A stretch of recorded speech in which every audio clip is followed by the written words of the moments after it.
Welcome back to the Bet Victor Top 6 show, Monday, 6 p.m. My favorite time. I love this show on the Mondays. I always like it. Favorite time of the week for me. Brilliant panel, as you can see. Callum's back with us. He's been away for a few months. Don't know where he's been, but he's back on the terrace tonight doing his thing. KJ's here. Smile, KJ. Smile. KJ sent me a message earlier. No, I'm not going to tell about that message. Yeah, you shut your mouth. He Gal's back with us after his birthday week. He wasn't actually away on his birthday. I banned him for a week for lying about me. True. Neeks is here with us again, ready to go. And of course, Jess, joined by one of our co-hosts on the terrace. Jess is back with us, ready to talk about Arsenal's shithousery again, which, by the way, delved to lower levels of depravity today. You all saw it, right? They loaned out another player. Pablo Mari to Udinese. It's brilliant. Honestly, I actually want them to do more of it. I want them to do more. Keep loaning players out and get the next difficult game called off until AFCON's over. Honestly, I can see your game. It's clever. Did you guys keep that same energy with Burnley, who just sold Chris Wood and then called off their game? Keep that energy, you guys. Yeah, they're not part of the top 6, though. Doesn't matter. Keep that energy. Jess. I've always got energy for them. Yo, they need to get relegated just for that. Just for that, they can get relegated. That's the only team that can happen to. You don't know when they're gonna have outrage about Burnley? When our Arsenal and Burnley game gets called off this Sunday. That's when they're gonna have outrage. True. You know what? Okay, I need to stop you guys there. Can you guys stop with this whole because it's Arsenal, that's why people, bruv? We were screaming at Liverpool like last week. We're screaming at you. If this was Man United, we'd be screaming. We'll be screaming because we are the biggest teams in England and also the Premier League are moving foolish. So don't do this whole, if it was any other team, no one was saying nothing. No, we've been saying stuff, man. Arsenal fans, stop being whiny, bruv. Like, get over it. You're gargantuan. Cal, what was it like in the Liverpool kind of community? Because Arsenal fans came for you like size 10 boots on, 2 o'clock in the morning, knocking on the door, dragging you out, right? Yeah. What was it like when Arsenal did, in my opinion, even worse? How? So hold on. Oh, all right, go. Let me grab this one.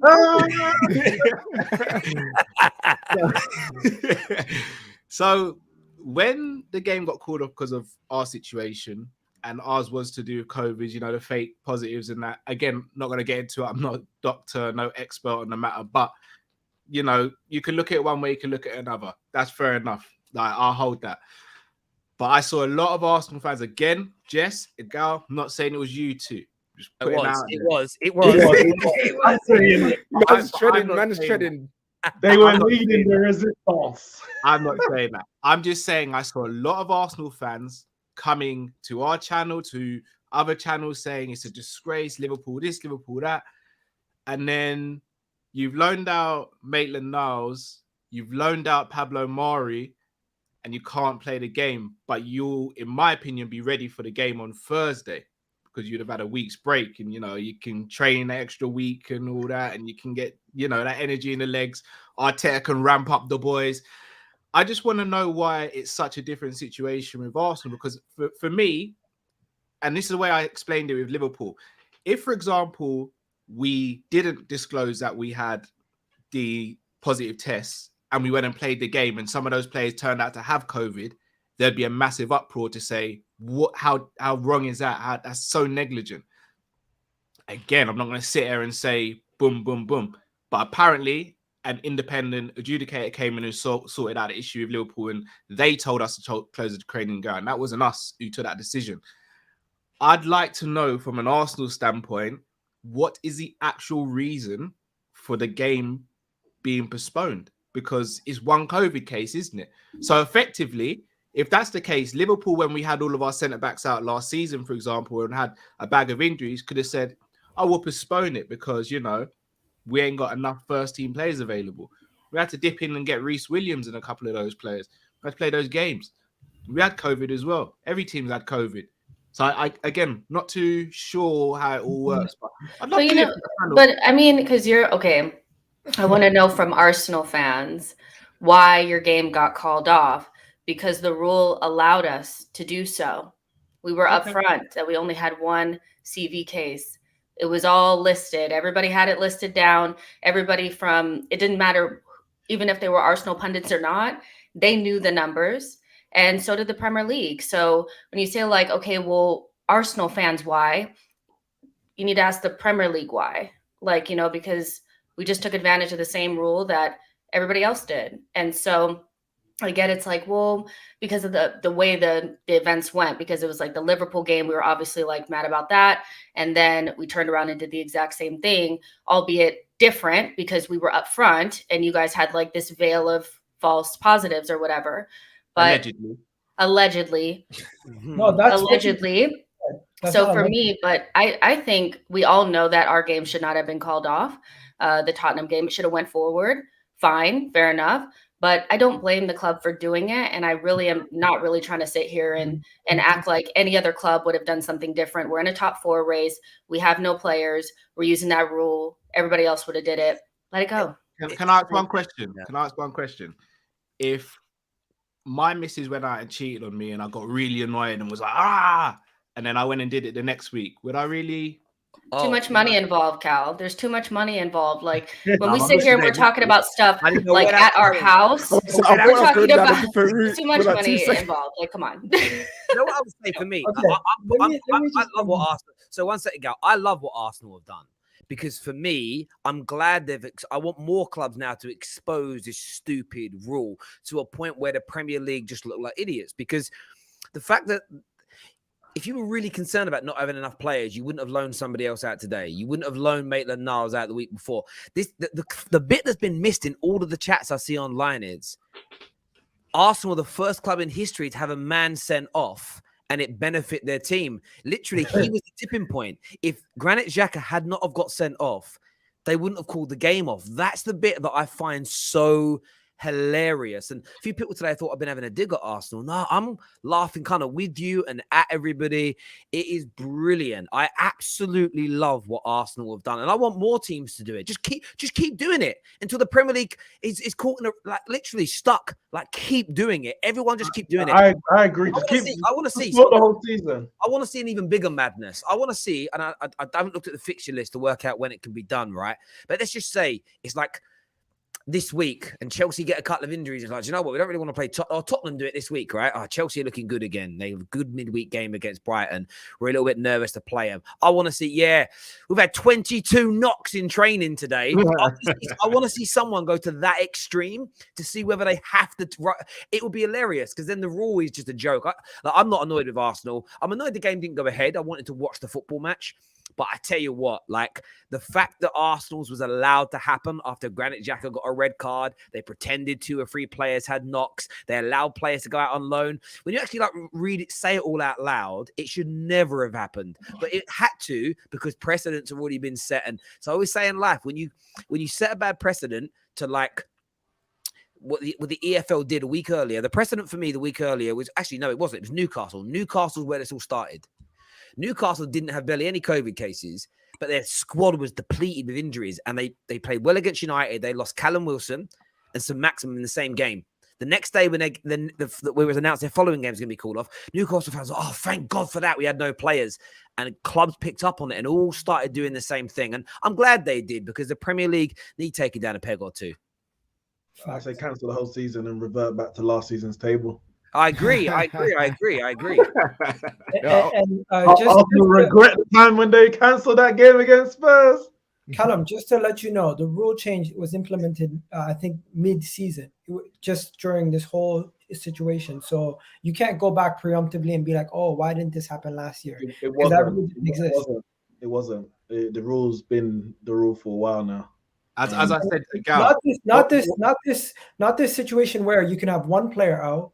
And no, 14. The rule about you have to have at least 4. If you got less than 14 players available, you can appeal to get the game postponed. That rule's been around. Yeah. What would have happened though before? No one's ever had less than 14. Yeah, but no, I don't even think people knew it existed. I think it was one of those weird kind of like rules. Or, I still think there's it's not a law. It's in the Premier League handbook. Yeah. But I've read like there's still weird laws in this country. Like there's weird things like you can. I swear I read one of those. It was a pub quiz and there's a weird law they read out. It was hilarious. Like you can still shoot a Welshman in country parks in the United Kingdom on a Sunday with a bow and arrow. There's weird laws that exist still that have never been written out, but no one does anymore. Yeah. There's a thing about. If you actually read weird laws, they exist, and it's probably been there in football. No one's ever thought to do it. And I think before CV, the Premier League would have just said play your kids. But for whatever reason, like under 12, like clubs have 60, 70 players available, and now it's like, nah, it's so weird. I love what Arsenal have done. It's great. It's that's the mad thing about. I said about Liverpool last week. Don't blame Liverpool for this. It's the foolishness that the EFL and the Premier League get up to that allow this to happen.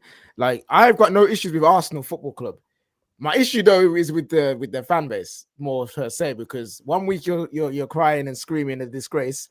Next week you're like, actually no, wonderful. You see, read the rules. Read the rules and all that. So like the way the tone changes is just for me, it's just very mad. But it's not Arsenal Football Club's fault.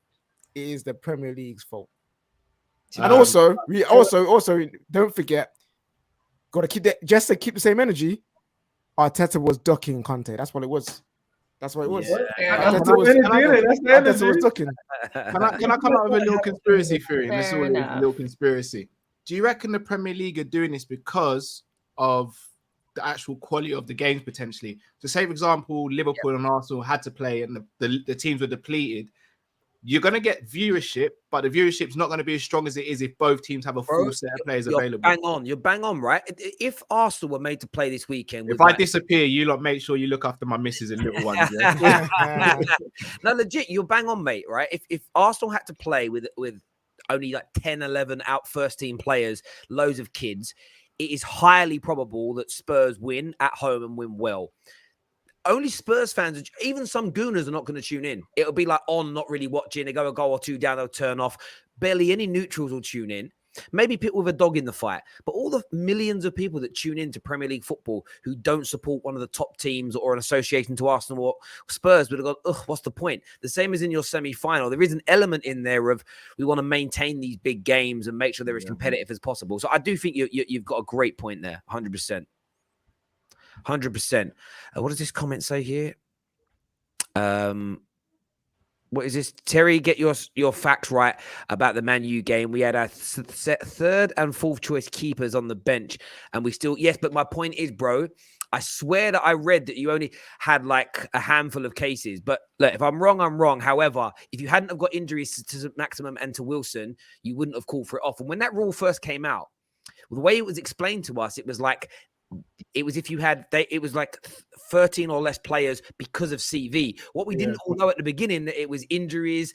In Arsenal's case, a damn red card counted. They even quoted AFCON. I was like, this is how you know it's a joke. This is how you know it's a joke. Them man said AFCON as well. I was like, stop doing this. My point is this, and people can all try and defend their clubs any which way they want. But the way people have celebrated the postponements isn't, thank God. Oh my God.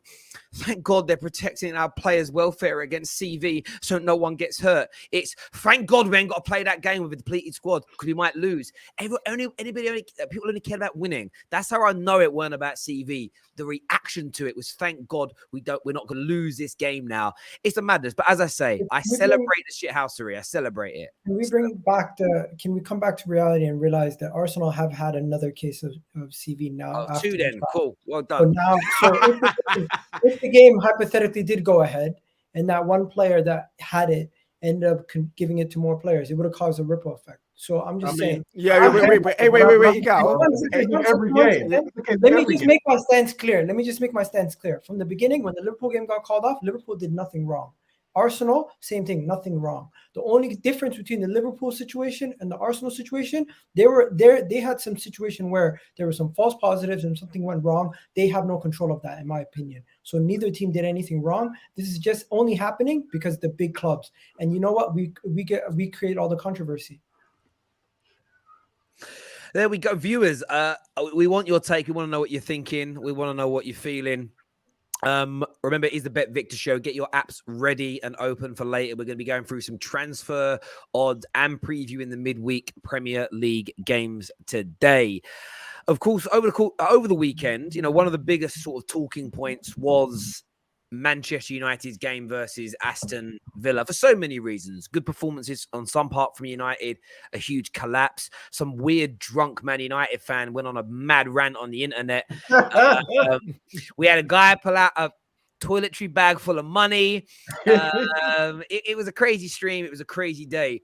But one of the biggest we're going to speak about Anthony Martial and Ralf a little later, because there is a story today that Ralph's now being told to play Anthony Martial. Could we be seeing a Jose power struggle 2.0 already starting to formulate? But one of the biggest kind of stories off the back of the collapse again is Man United looking to appoint a new manager now. Whether that means he's actually in the dugout or they announce who it's going to be, that's what the kind of talk is now coming out of the Manchester Evening News, Samuel Luckhurst, that United are now looking at trying to get the managerial issue resolved now. Like, what's your take on that, Neeks? Is that the right approach from Man United? PR. Listen, that's all it is. That is all it is. Man United fans are down because of the result. They're down because of, obviously, the news came out about Anthony Martial. Everything's up in uproar. What can we put out to look like there's light at the end of the tunnel? Oh, let's talk about the two managers who we've been talking about all season. One of them who've been talking about for the last 5 years in Pochettino and Ten Hag. And anyone buying it, which there are a number of Man United fans who still buy into the media spin when it comes both on the positive and the negative side, you are foolish. You're foolish. Like, let's be honest. Yes, they're interested in both of them, but they're not. It's not new news. It's not we lost and then we got on the phone and called Pochettino and said, "You want to come now?" Or we got on the phone and called Ten Hag and said, "You want to come now?" It's new. It's true because we want both of them, and we know we wanted Pochettino soon as Oli got sacked, but PSG were playing hardball. We know that, and Ten Hag doesn't want to leave in the middle of the season. But nothing has actually changed. It's not new news. So, I don't know what you want me to say. Yeah, I want one of them to come in, but no, neither of them are going to come in the middle of the season. It's not going to happen. They're not coming in the middle of the season, and we're not doing the smartest thing that we could do and announce them mid-season. Remember when Man City did with Pep? Like, flipping Pellegrini was still, the seat was still warm, bro. He was still sitting in it. It was still hot. And they said Pep is coming. We ain't going to do that because you know why? Because that's too smart of a move for this Manchester United board. And it was funny. If you read the article, it says they're looking to announce the manager, make sure he's in place before the 1st of July when the transfer window opens. Well, but you know what, KJ? No. Of course you're going to do it then. Where else are you going to do it? You know what I mean? It's nothing new. Like, you know what, KJ? I don't know if announcing the manager before the end of the season is a good thing right now. Listen, in 3 months, let's say we're out of the FA Cup, out of the Champions League, it might be the best thing. We got to announce it now. Yeah. But as it stands now, with the amount of reported infighting within the club, and some of it's not reported, some of it's what we're actually seeing. The manager coming out and saying one thing and a player coming out and saying another thing. If you announce the manager now, but you say that Rangnick's here to the end of the season, I think you automatically undermine Rangnick for the rest of the season, which therefore writes off the rest of our season. If we had a United dressing room, like the Man City one was United, it just Pellegrini's time was up.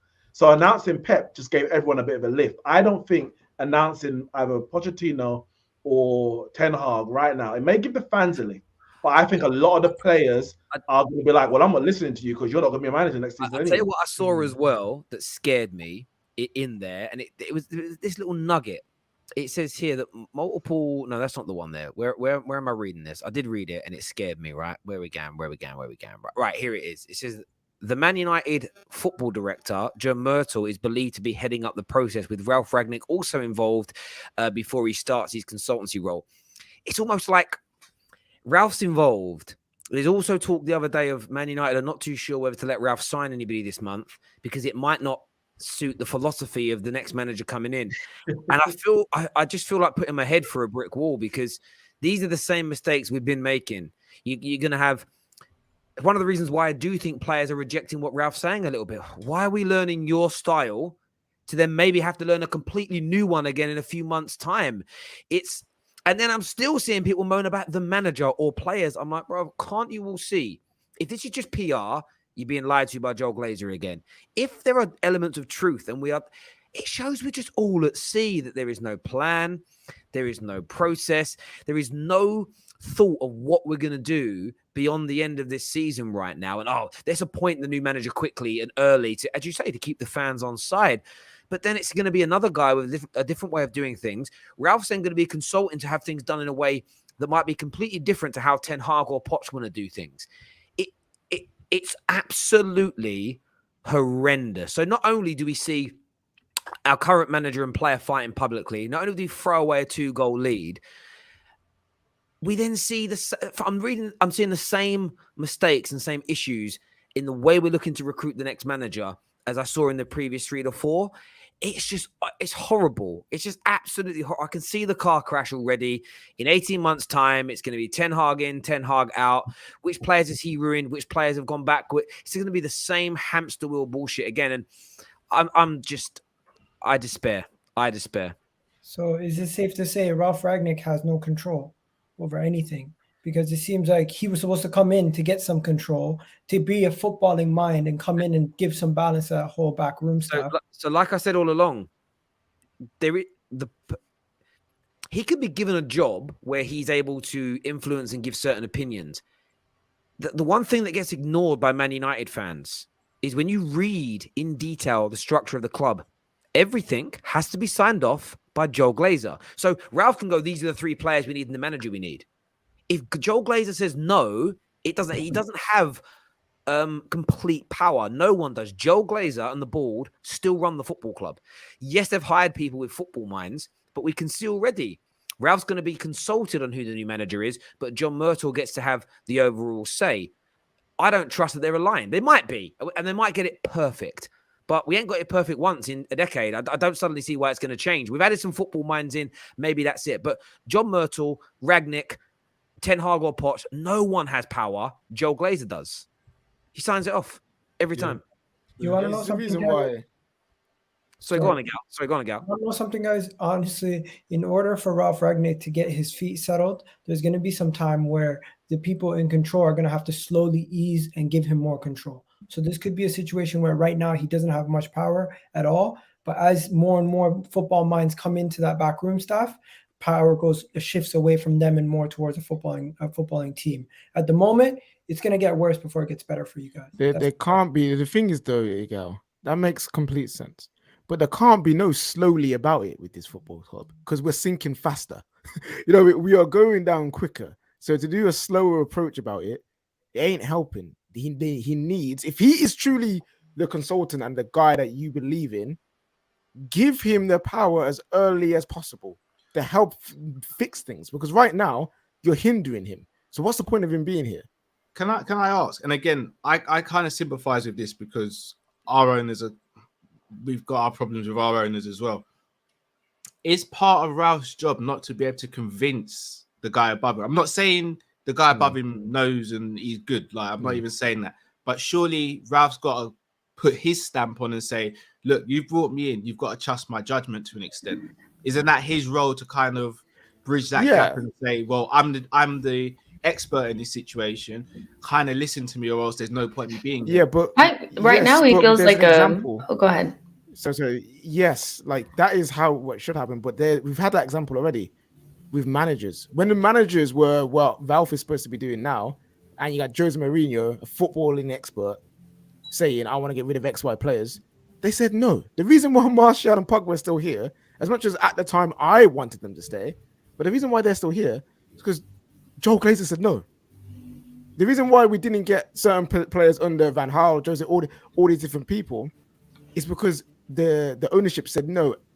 But yet the managers were the footballing experts, and they were saying, I'm the one, listen to me, I've got the knowledge, but they still didn't listen. So there's only so much Ralph can do with the football knowledge he has.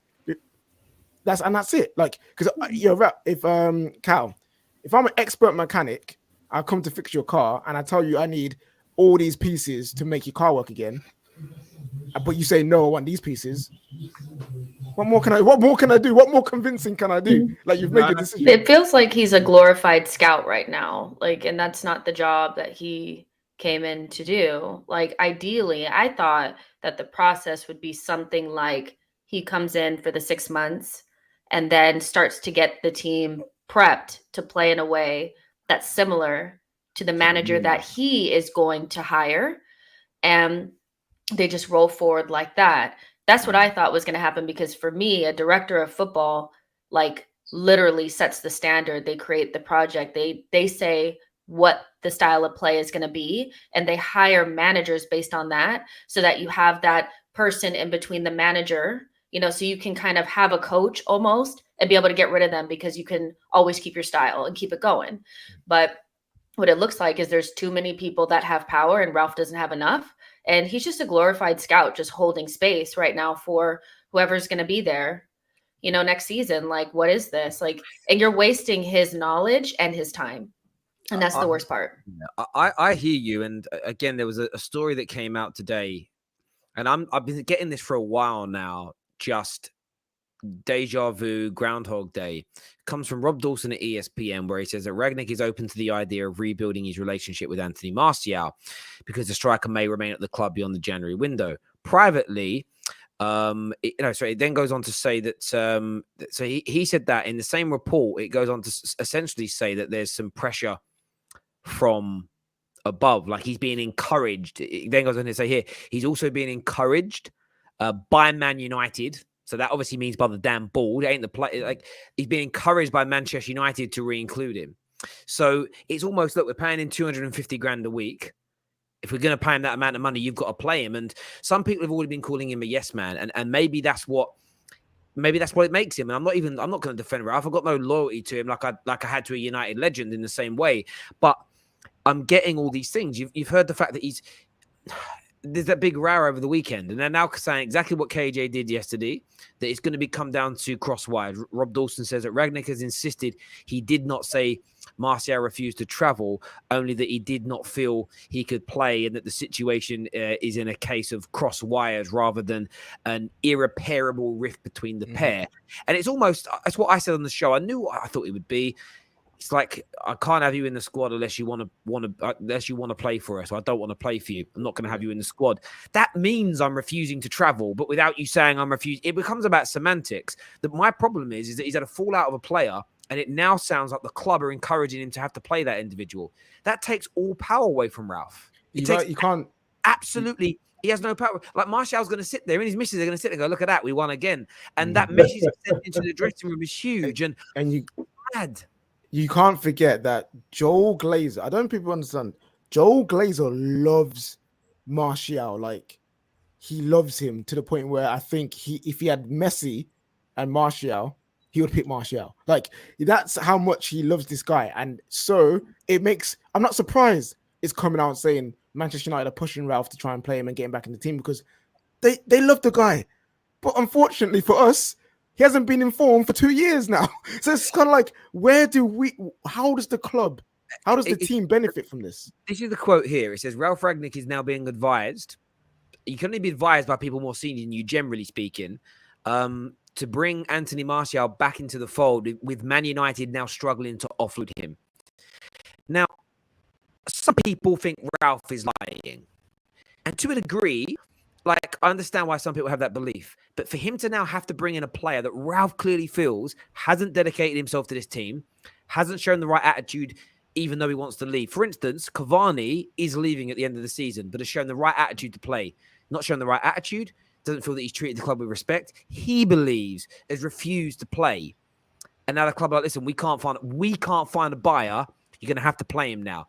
It's an absolute, there's no way Man City or Liverpool make Pep or Klopp do that. You've seen it at Arsenal. There's no way with the current trajectory that Arteta is, you have to play Aubameyang, even though after what he's done, because of the salary that he's on. Not this quickly, not from the fact it's a joke. And I'm not against Anthony Martial per se. Everyone knows how much I rate him. But I've been saying this now for 9 years. Player power is one of the big reasons that our club's being killed. Our owners consistently allow player power to ensue. And you can't progress. It's impossible. These players know that essentially they can do what they want, when they want, however they want, and there's no comeback. And the only reason that social media is not more up in arms is because Martial is a loved player from a large percentage of the Man United fan base. Yeah. If this was McTominay or it was Rashford or it was Bruno or Ronaldo, you would see the exact opposite. The same man a few weeks ago that was saying no more player power are sitting there silent. Silent. Deafening, bruv. It's deafening. It's like you've gone away on a sabbatical. You know, it's where have you gone? People. This is the problem with a lot of football fans in general. We despise player power when it goes against the manager we like, or it's done by a player we dislike. As soon as it's someone you rate and respect, you find every little excuse possible to excuse it. Now, Martial is a victim in this, in the sense of he's come into a club that allows this behavior, like Arsenal exploiting the rules. Once it's there and people are doing it, everybody jumps on the bandwagon. It's the same principle. What needs to happen is they need to listen to Ralph. They need to listen to the new manager that comes in and lay a marker down hard, because you will see better improvement and better performances on the pitch if you're more disciplined behind the scenes. This club, it's never been about quality of player overtly. It's never been about the manager overtly. It's been about the discipline at the root cause and at the center of this football club. We are as soft and weak as gnat's piss. It's an atrocity. It's an atrocity. Terry, I have a different take on this. This whole thing is a distraction from the result that just happened, and in my opinion, it benefits the fans getting their mind off the actual results. And everyone talking about player power, this is that. The bigger issue is not the player power. It's the fact that you don't have somebody at the top of the ship leading the ship. Every other team that you talk about, Man City, they have somebody. Chelsea, they have somebody. Liverpool, they have somebody. Even Arsenal, even though some people don't question Arteta still, we have a head of the ship. Manchester United, even when they had Oli, when they had everybody else, they always got undermined. And that was your biggest issue. And you still, to this day, will continue to have that issue until that one person at the front of the ship is leading everything and has full control. Because nobody ever has full control at Manchester United. They're always getting their toes thrown under or their foot cut off underneath them. That's what we're saying, though. I know. Okay. I mean, you guys could go and get Rafa. Wait, imagine if might get Wilder, maybe. Rafa's still got more work to do. He's already fulfilled the Everton task. Man used the big one, though. We're building up to it. It's not even about that. Again, I don't even care who the manager is. I agree with you with Gal, by the way. It's all these things are symptoms of being run poorly. And until we're being run well, these things will persist.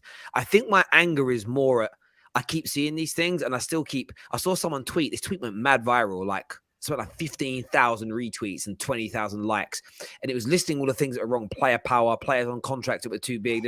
But it was at the end of it, it was like, and this is what Ollie left us with. It's like, bruv, you're actually acting like Ollie did all them things, and it wasn't done by the board. They didn't sign off on this shit. Like, it's mad to me, and I think that's a big part of the problem. And the owners know it as well. They've got a free ride. They can do what they want because they're going to continue. But look, Man United were atrocious again in the end at the weekend, and it was annoying because actually it was one of our better performances overall, and then it fell apart and went away. And like, we've got no hope this season. We're done. And look, I feel like throwing Martial back into the team is only going to end up making us worse in the long run. Not because of his technical ability, but the message it's sending. It really is bad.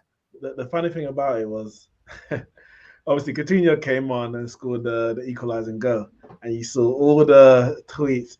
Coutinho showed Bruno what a real number 10 is. Bruno scored 2 goals in the damn game. Like, give him a break. Like, what more could he have done? Like, what more could he have done? I don't know. But they're acting like Coutinho has been ripping up trees for time. And the reason why he's at Villa in the first place is he's been doing niche, bruv. Doing niche. When Bruno was out making moves. Yeah. I want to ask, right? I want to ask Jess this, because obviously I know your stance on Aubameyang. Should Ralph be forced, or should he reintroduce Anthony Martial to the team? No. There's players that don't want to be there that are still willing to do the work, and at least be a non-issue while they're there. Martial is in the other camp, in the Aubameyang-like camp, where it's like, well, I'm just going to cause all types of trouble because like I don't want to be here. Like if Martial is not going to be Lacazette, he can't be there. Like because it's just negativity. And so this is where Ralf is the acting manager right now, whether or not, like, I mean, we all know that he's not going to be there long term, but right now he's the guy. And so the board can't be forcing him to play players that were just on the out. And then like, well, we can't get rid of him, so bring him back in. Especially because Martial doesn't seem like the type that's just going to fall in line. Like, I feel like I've heard that he is like this guy before, you know, and I haven't been paying like so much attention, but I feel like I've heard this before. So it's kind of like, no, like if you're not going to be, just fall in line and just play as good as you can until your time is up, then you can't be in the squad. And like I like it to be at like almost as bad as like, don't train, you know, because you guys are in a slippery slope, like literally with like bad eggs. We don't know who it is. A lot of, you know, stuff going on. And the last thing you need is Martial feeling like he's got one over on the new manager. Like, here I am. I've done it. I got back in because so-and-so loves me. Like, you know, so I think it's almost at the point where like those people have to be like so on the periphery of the squad, like where you can't see them no more. Sounds like Ozil to me. Sounds like Ozil. I mean, it feels like, because some people will say it'll go opposite. And if he has people in the squad that really rate him and all that kind of stuff and like him, then they'll go with him. But then that also shows you again who should be here or not, because anybody that plays for Manchester United is not playing for Martial FC, you know. So I think it's a good way of showing everybody's true colors. And I think I more am in the camp of get them away as quickly as possible and don't let them come back, you know. But some people feel like you can reintroduce. I don't think you can. Totally get that. We're going to go to some super chats now. We kind of saved them up for the end of each talking point before we move forward. Arteta must have told Xhaka to get that red card, is what Tahir says. I'm just checking some of these that they've not got hidden messages in them. Father of Tuchel and Klopp, they said. Gergen press my booty cheeks. Champions League football is out the window for Man United indefinitely, is what we're playing Champions League football next month, mate. Relax. After he's talking about after that. No. I said what I said. He said what he said. We're playing Champions League football next month. United need to behave with their PR. Bear annoying. Oh yeah. Okay. The Adam Johnson one isn't getting read out. It's pointless talking about Clownchester United. Arsenal have taken over you guys. That alone should be demoralizing for everyone. Is this main part of this United? Sorry, because United on the stock. What does that mean? Say it again. I think he's trying to maybe ask them because they're on the stock market. Yeah. It's one of the reasons why like we are craps because we're on there. I'm guessing that's what he's trying. There we go. Rumor has it Lukaku wants to go back to Inter. Man United fans need to lower their expectations so when they inevitably disappoint you, you won't be as upset. I'll only lower my expectations when we stop spending more money than everybody else. That's if we start spending like a team in 8th, then my expectations will drop. That's until you stop spending that money. But we play like a team in 8th. So how do we balance this? It's true. We are absolutely categorically in the beyond the mud. We're so far in the mud. It's unbelievable. But I do want to take a look actually at one of our first bets, one of our first sets of odds, because although Anthony Martial is being spoken about as being reintroduced, as we all know, equally, there's still a fair amount of talk that he could leave Manchester United over the course of this month. Sevilla are still there or thereabouts. Newcastle and Spurs, so far he said no to Newcastle and Spurs. However, things can change. If Ralf doesn't reintroduce him, that might all change very, very soon indeed. Now, viewers, you can get the links for the Bet Victor odds all in our description below. This one for Anthony Martial is actually pinned into the live comment section. This shows you the odds on where he will be come the 4th of Feb. And as you can see, Sevilla are still favourites at 11-4. Newcastle at 3-1. Juve have reportedly reopened talks at 4-1. What I'm finding really interesting here is that Spurs, there are no odds on Spurs. even though Spurs have offered him a deal. So Bet Victor don't fancy Tottenham one bit. You didn't even get odds on that. But does anyone see him leaving? Does anyone see him going this month? No. Neeks, I know you want it just because He has to go, man. Yeah, I know he has to go. I know right now he has to go, but I can't see the club doing what needs to be done to get rid of him. They're asking for 250k a week to be covered and £6 million in loan fee, bro. Like, no one's paying that. Liverpool needs a forward. Liverpool needs someone. Not that one. Not that one. Thank you know what I mean? Like, no one's paying it, and they're not going to cut the price down. They're not going to cut the wage down that they have to cover. They're not going to do so. He's going to be staying. Great spot for Aubameyang. Oh, can you imagine? We don't want your players. You do. Oh, wait, what? Wait. I remember. At least you'll be able to fulfill your fixtures, innit? Because Aubameyang's not even in your squad. I got a good one. Give us Greenwood. I'll take that. No, that's not a good one. That's a bad one. No one. Imagine Greenwood for Aubameyang. What a terrible transfer that. You know what's mad, yeah? You say that. I actually wouldn't take any of the Arsenal players either. Besides, no worries. You don't want to play for your club. Okay, fam. You know what I mean? The Marshall clearly don't want to play for Arsenal, bro. In fairness, though, I know it's been a while, but like we have one didn't work out, but we have in the last in the contemporary times taken your two best players off you. So that isn't quite true. We have actually done that. One of them flopped, but one of them flopped. We won't chat about him. We gave you a worse player, and equally, we did take. We literally took one of your best players ever, and he won us a Premier League, bruv. They did get Mikel Servette ever. Behave. You're saying Van Persie's one of our best players ever. He's one of your best strikers in the Premier League era. Come on, stop it. He is though. How many strikers have been better than him in the Premier League era? Better than Francis Jeffers and Ali Adier. Henry was better than him, yes.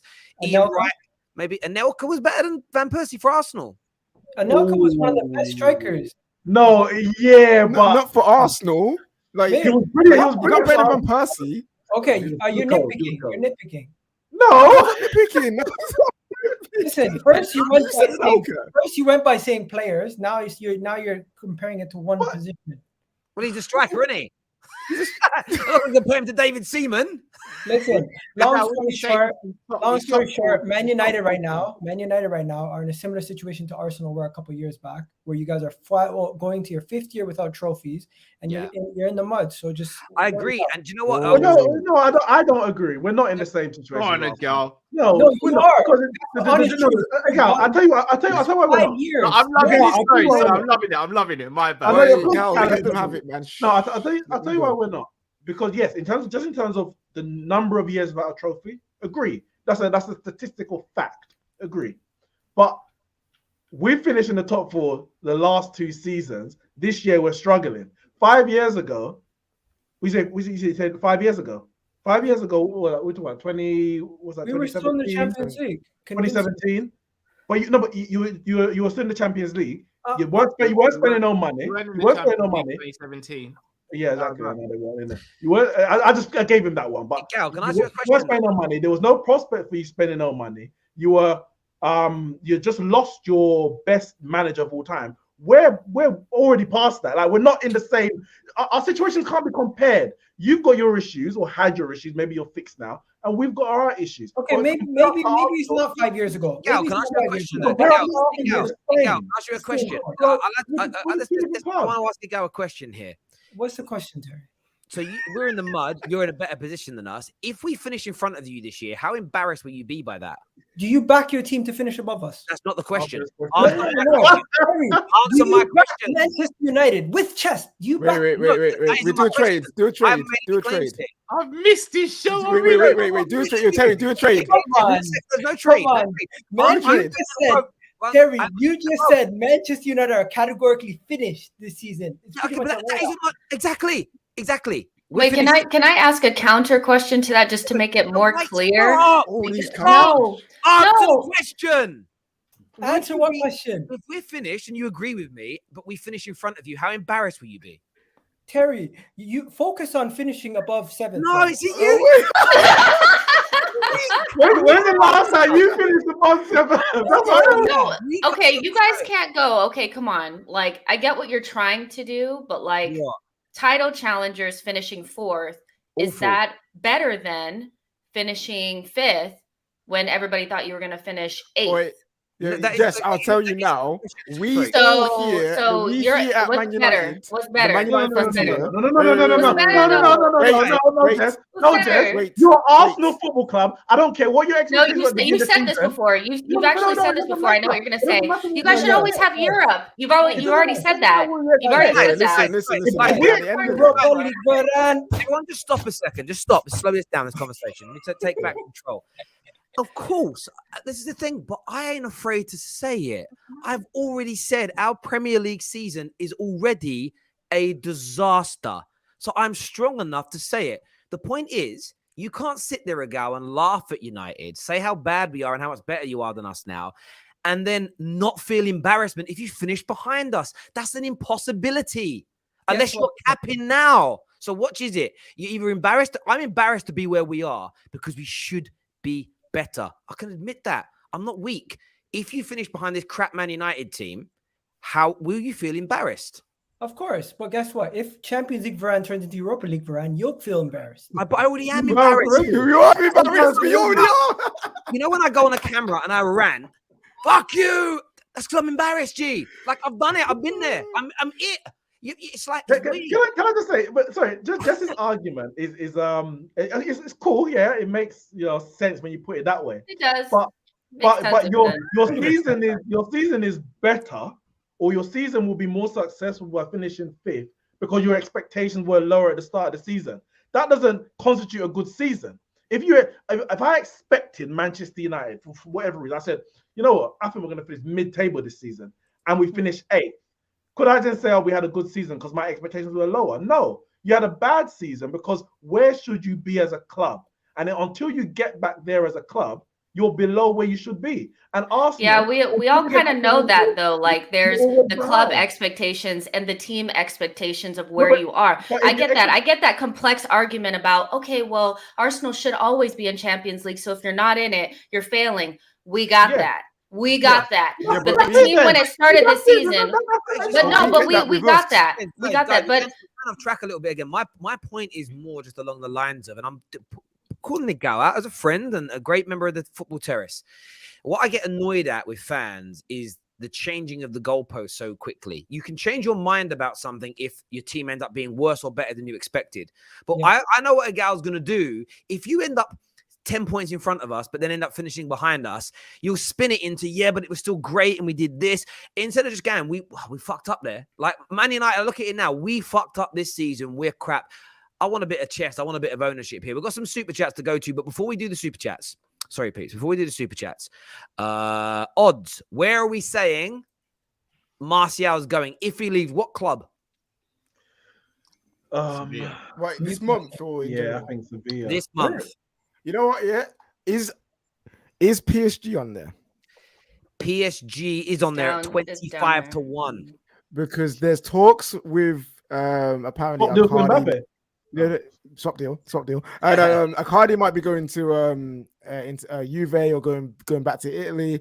If they need another striker to come in and fill in that spot, a move for Martial would make sense. But again, that's a long shot because you have to trust Juve on transfers, and right now it looks peak for them too. So they're also in the mud. PSG is a pretty good thing there. So I'm looking at. I still think he might go Newcastle. I know he's rejected it a few times, but I just think he might end up going. I don't mean any disrespect to Newcastle, but I think he might just end up going.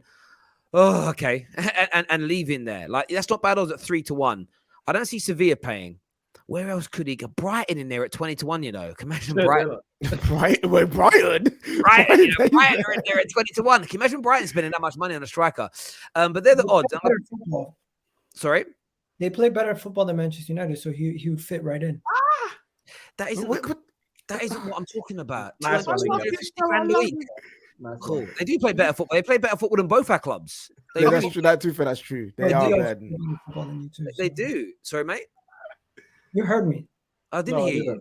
I said what we did you play say? better football than you guys also. So That's good. Everybody for plays you. better football than Man United, that's a fact. which is why this is the thing, and it doesn't bother me. That's why when I hear, that's why someone says to me, I'm projecting. I'm not, right? We are not as good as Arsenal. So if you finish in front of us, that's expected now. You're better than us, right? Listen, Yes. at the You end of see, the day, you're right. you don't want to own the responsibility of being better. Hey, if You wanna I just gloat. say You want to gloat, but not take the you want me responsibility. to say yes. You want me to say yes? I'll say I want you're you to be right. honest. I want you to be honest. What do you You want me can't to say say? we're better, I'll say it for but then we both of shouldn't be you. finishing in front of you. If Liverpool stop. finished below Man United and Arsenal, I would be absolutely fuming. Exactly. Because they know they're better than us. And owns it. Next Own thing it. you're there shaving my looking- hair off on You know what? stream and I everything. respect about Curran. You know one thing I respect about Curran is Yeah. Curran will say it and go, yes, because he believes it. Do you really believe what you're saying, Nigel? Or are you just I do believe what I'm saying, and you know what? Own it. I'm looking up to catch Chelsea and friggin' West Ham. I'm not worried about Manchester United below us. good? Then own it. That's what I'm asking for, Own right? it. Sorry, how many And- points are Man United And, behind? you know, and also Three. to play the Jess card, to play, It's bad, No, isn't it? no, It's awful, no, bro. you're laughing, Wait. but yeah, No. game in hand. No, you're laughing, but No, he's laughing because you are talking about you like this high and mighty fly. We're back. Hey, He's I'm saying not gonna lie. no, I've we're got not the gonna bigger do gap that. than We're that, not bro. gonna I'm do not that. gonna We're lie. not gonna do that. The team that had I'm games not gonna in do that. hand, I'm not gonna do that. the team that had games in hand Doesn't haven't even matter. won one game. They haven't even won one game since this game in hand FC No, thing. It's doesn't not doesn't Wait, matter. wait, the game listen, at hand listen. to go. 3 Listen, points. all I'm gonna 3 do points. Callum was say- expecting me to say 6 or 7, and I Wait, said, all No, I'm- but Callum, how about this? Why don't you ask them how many points they need to get back into the top 4? Oh, Wait, too much, too many. Honestly, with all due respect, I Gary, think no, I it's love 4. you. I think it's 4, don't isn't it? care. I don't All I give a care damn. about, I all don't, I are care you about about to say? is who finishes above who, because the banter on Twitter will be fantastic. All I'm gonna say is looking to this. catch Chelsea. I'm looking to catch Oh, Chelsea. yeah, and that's good, and that's great for You're you. not Do that. catching All I'm gonna say this. Chelsea, I'm gonna bro. use the Jess card and do what Jess used to do all the time before Arsenal were good. Oh, why are you picking on little old United? We know we're crap. Why are you so focused on what's below you? Focus Not on at the what's beginning of the above. season when you guys were saying you were challenging for We should be. the title. Yeah, but we should be. We Yeah. suck. I know, I get that. We I should don't be, but we're understand not. it. So take the No, heat hang off. on, Like, just No. you guys should have been. We're taking it, bro. But now you guys are trying to banter us. Like, No, it's not about banter. you get like you banter. guys It's not failed. banter. Like, what are you saying? It's not banter. It's, are you now better than us? Yes, then own it completely. Because what I feel like's being done is we're better until you're not, and then it's but we weren't ever meant to be. We never said we were. No, when we lost to you guys, I was upset, and you looked at me like, how could you be upset? I think we were better. I thought you guys were there for the taking. I thought you guys were crap that day, and I was shocked that we lost to you guys. I think I Arsenal wasn't. should finish above. I wasn't. I think Arsenal should finish above Manchester United this year. Like, And I that's just cool. don't see you guys as, you know what I mean? But like at the same time, we're not that far ahead of you, and we could easily slip down, you know? So again, going back, 5th through 7th is what I kind of expected. So regardless of who's in front of us or below us, I don't really care as long as we need to be somewhere in that spot. But Man United, I can't really see it being y'all just right it's not now, gonna just be based us. on where you guys are. We are again. We've all said it. We're shit. Like, we're Well, you're saying own it, and I am, but we heard you guys. We're shit. We We are. heard you. But wait, Like, wait, I've we're owning accepted. it, We though. heard you. I know, but you asked us to own it, and I just did. You guys don't have to keep saying your shit. We all know. Like, we know. You guys keep saying it over and over again. We hear No, you. you know what it is. It's almost like Exactly. deflection. Like, No, we no, said no, it first. We're shit. You know what it is, yeah? Okay. This is what you man I sounded ain't like said nothing. last year, season before that, season before that. You're just hearing what you guys are or were, whatever you want to say it is. That's all it is. That's what it sounds like. And You see how KJ, annoying guess it what? is? I That's ain't what never it is. conceding to KJ, Arsenal. guess what? You Manchester, don't have to, Neeks. You keep Yeah, fighting about all Manchester that. It's United just are long. back, baby. Dead team. That's all you used to Dead say last fan. year. Arsenal Yeah, are but the back. thing is, Igal, Dead stadium. yeah, but Igal, you're doing it in the Dead wrong. You're doing it in the Islington wrong stinks. instance, Igal. You've got to do it. You've got to do it when we win a game.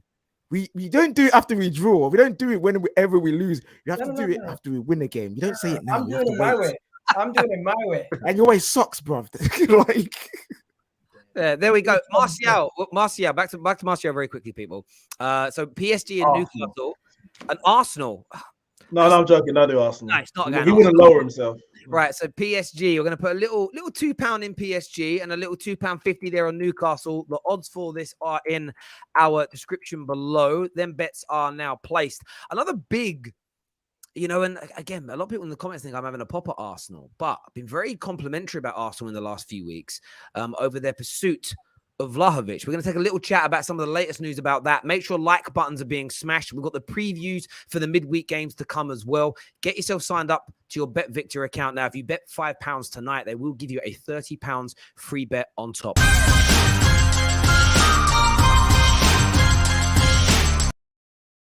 Vlahovic, Egal. We haven't really spoke about this much in the last week or so. Very confident Arsenal appear to be. There's reports in Italy of a sizable bid that's gone in of around 50 million plus to Lucas Torreira. You are almost odds on now. It's literally almost 1-to-1 even with the bookmakers that you sign him. How are you feeling confidence wise? I felt like going into the week like 80% there, but at this point, I'm not that confident. I'll probably drop it down to like 60 because the agent is absolutely messing things up for me. I don't know what's going on with this Darko guy. Yo, Dusan Vlahovic's agent. Darko, I'm talking to you. Fix up, man. What's going on? Because this guy is wasting our time. If the deal's going to get done, get it done. If you're going to hold us off until summer, just hold it off until summer. I don't want this back and forth. It's really messing with my mind as a fan, not knowing if this deal is going to happen. The whole fan base is waiting for this deal to happen. It seems like it's getting dragged. I don't know what's going on. He is some mafia boss. That's his agent. That's what. Let me give you some clarity, Gal. Let me give you some clarity. He ain't joining. And I know he ain't joining. I checked some YouTube clips. I was like, damn, this guy is good. He ain't joining. He's too good for you. He is too good for you. The way people are, I'm being completely honest. The way people are raving about this guy, like I'm hearing he is Haaland 2.0. He's Haaland with a V. 2.0. Huh? 2.0 as an upgrade. Well, no, just the next version. Cool. V2 version 2. Who God knows, whatever. That's what I've heard. And I thought, let me check. I said, oh, this guy is good. He ain't. Why would he go to Arsenal? Why? I'm honest. Haaland is looking at the big, humongous, gargantuan clubs in Europe. But why would Vlahovic say, Carl, you put your hand up there? Put your hand up. Because surely Liverpool should be in for him. We're talking about top strikers. Surely, that 100 million flop over at Chelsea, he needs to be out. Chelsea should be in for him. Look, Man United are losing a bunch of strikers. Listen, you lot ain't getting Vlahovic. Clip it. I hope I don't get reposted later on in the month. But he ain't joining. In my opinion, I genuinely believe if Arsenal are going to get Vlahovic, it has to be before the end of this window. I think the agent's playing a very smart game, in my opinion, because anyone who gets Haaland, effectively, they want a striker. So say, for example, it's Barca, Real Madrid, Man City. They all want a striker. The two other teams that don't get Haaland will probably go very hard for Vlahovic. So if you don't get him this month, there, in my opinion, there's no chance you'll get him, even if you get Champions League football, because the status and the stature of the other teams is probably higher. Barca are in the mud, but as we can see, Barca can still attract. How they get their money, I don't know, and I won't disclose that on stream either. But I genuinely believe if you don't get Vlahovic now, I don't think you'll get him. I really don't. I agree with you. You're saying the agent needs to fix up. All right, fam, he's fixed. He's doing his job. That's all I can say. He's just doing his job and he's doing it well. That's why the likes of Raiola, we don't like agents, especially when they're good at what they're doing.